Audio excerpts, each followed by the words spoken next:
What's going on, guys? National Master James Canty III here with Chess.com, and today we have the top 5 blunders. Yes, the best in the world still blunder sometimes. The top 5 blunders in the Speed Chess Championships. This first game is actually Hikaru Nakamura versus Magnus Carlsen back in 2016 in the Speed Chess Championship. Let's see what happens here. So Hikaru actually is under some fire here. His queen is attacked, as we see here. He has double rooks on the file. The c5 pawn is actually hit, but his queen is the immediate piece that he has to move right now. So where do you think you would move your queen here? White to move. What do you actually do? Here we go. This is what Hikaru chose. Queen f4. Get out of the way, right? I'm fine. I have some moves. Okay, maybe queen h4 could be a thing. Maybe even back up to queen f3 if I have to. But queen f4. But now you have to notice that the queen is short on spaces. When you see a queen short on spaces, like here, here, here, here, you don't have any squares to really go to. Maybe this one. What do? You attack it. g5. The game's over already. And he resigns in this position. Can you believe it, guys? Very, very easy. Queen f5. The queen's attacked. Queen f4 and g5, and the queen is trapped. And this was example number 1. Now let's move on to example number 2. Now in this next example, we have Alexander Grischuk with the white pieces versus Magnus Carlsen with the black pieces back in 2016. Let's actually see what happened here. So if you see this position right here, Magnus is actually giving some problems down here on the back rank. The king is slightly safe, but things like f4, maybe we could do this. There's some things that's happening for both sides of the board here. Actually, there's a passed pawn coming too. So you have to be active. You have to do something. So Magnus chose f4 here, which is a very strong move here. Bishop takes h3 is the immediate threat, followed by queen takes f1. So either pawn capture would be bishop takes h3. So actually, Alexander Grischuk chose queen to h4 here. And after queen h4, he's just saying, hey, look, you can't take on h3.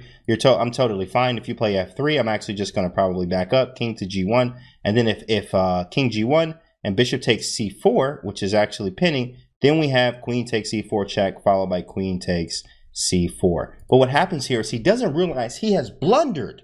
He has blundered. The game is over after this next move. Can you find it? The game is over, guys. If you chose g5, whoa, you are thinking just like Magnus. This is a blunder. g5, the game's over, and he resigns as the queen is trapped, has no squares to go to. The light squares are covered by the dark square queen here, or the dark queen here, the black queen. And queen g4, you can't play here, obvious reasons, bishop takes, and that's it. The queen has nowhere else to go, so he resigns in this position. A blunder, guys. It does happen to the best of us. Now, let's move on to example number 3. And here we are, guys, with example number 3, or should we say blunder number 3. In this game, we have Hikaru Nakamura with the white pieces versus the world champion Magnus Carlsen. This was in 2018. Let's see what's going on the board here. Now, it's black to move here. Black has some choices to make. Magnus has some things to do. He has a very active rook here that could help maybe in some cases of rook to g5, bishop h3s. But we have to figure out what we're doing here. And this rook is kind of weird here on e5, but it could help us. But Magnus actually chose a move here. There was an immediate blunder that ended the game on the spot here. He actually chose, can you believe it, guys? D takes c4. Seems like a simple move here. We actually may follow up with rook to d5. You can't take this way. You would have to take with the pawn, followed by maybe bishop f5. We put some pressure onto this bishop because the queen's pinned. Or is the queen pinned? White to move, guys. Have you done your tactics today? What would you play here in this position? White to move. Can you believe it, guys? Bishop takes h7.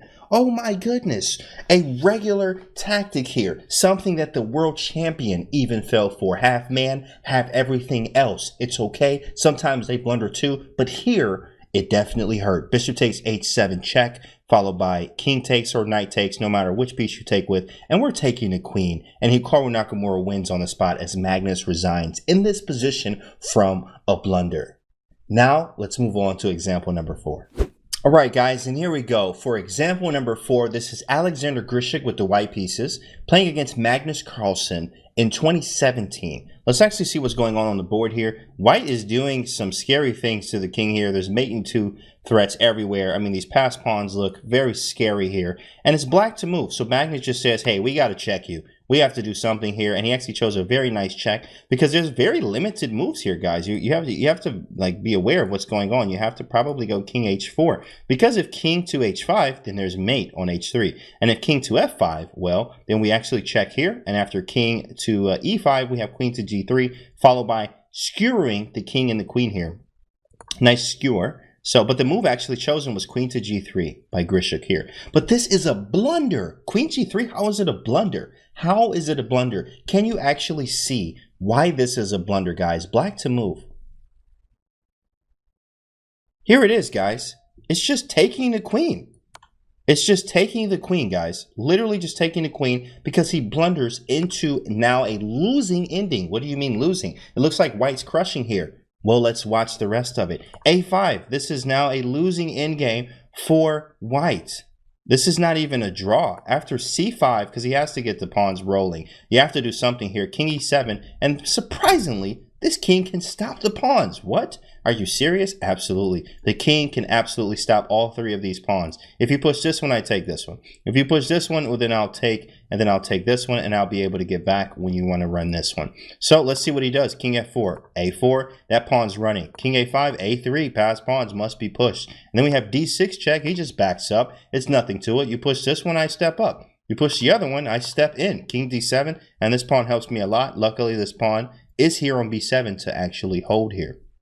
Now, after king to d7, there's king to d5 and an a2, and he resigns in this position because there's nothing to do. There is nothing to do. You can't stop the queen at this point. Unbelievable, guys. Unbelievable. If you actually look at this position right here, you would never think that white could lose this position, but you actually can. It was a blunder here. Queen to g3. Seems like it's the only move. You actually had king h4, but queen to g3 captures, going into a losing ending, guys. Unbelievable. This is why you should study your end games, and even the best of the best fail and blunder as well. As we see here, this very nice fashion here. We're going to queen, and the game is completely over, guys. This was 100% a blunder. Very, very sneaky blunder, to say the least, but Magnus was able to find and convert this game. And that was example number 4, blunder number 4. Now we move on to the final example. Now in this final example, guys, this final blunder, we have Hikaru Nakamura versus Sergey Grigorians.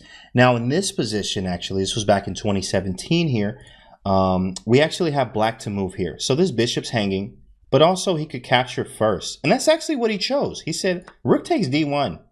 But he actually missed an in-between move, guys. An in-between, or Zug. He missed the in-between move that actually cost him the game. Rook takes d1 is just a blunder. Why? Why is it a blunder, guys? Pretty self-explanatory. Let's see if you can find it.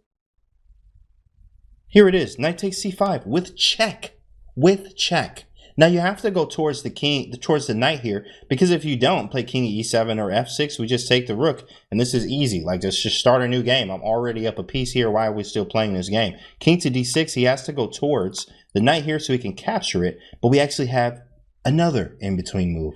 Knight takes b7 check. Thank you for the pawn. And after king to c7, rook takes, and then after you take, here's another pawn. Thank you so much for the pawn here. And now we go into a winning ending, but it does take technique. So let's see his technique. Rook f6, just absolutely threatening both of the pawns here, keeping the king kind of at bay. Rook to b8, and then we actually choose a very sharp move here, as he always finds. Rook to e6, a threatening rook takes e5 check, really grabbing this pawn so we can grab this one as well, and have a central pass pawn ready to go. Rook to b3, and then rook takes e5. King to c4, take the other one. Now we have a central pass pawn and another pass pawn. He didn't even bother these, guys. Sometimes you don't even need to bother the other pawns. It's just, hey, where can I create the fastest pass pawns and go with it? Rook takes c3. We bring the rook to the back rank here. We're going to push and we're going to push. You can't stop both. c5, he tries to push his own. Then we have a5, rook a3. a6, king d4. a7, threatening check. Either way, you can't do anything. You need to shelter your king. So he does. King c3, no checks. And then he plays e5, c4, e6, and then rook to a6. And after, he's threatening to take with check, actually. So then king to f1. He moves out of the way, and there's no way to stop everything. If rook takes, we just move our rook out of the way, because this rook was doing a good job of defending. And if you do nothing, I'm just going to push this pawn. And then if you're trying to push yours, I'm actually queening before you even get close. And then the game's over from there. So he resigned in this position, guys. Now imagine this. Of course, this doesn't look as scary as you think it is.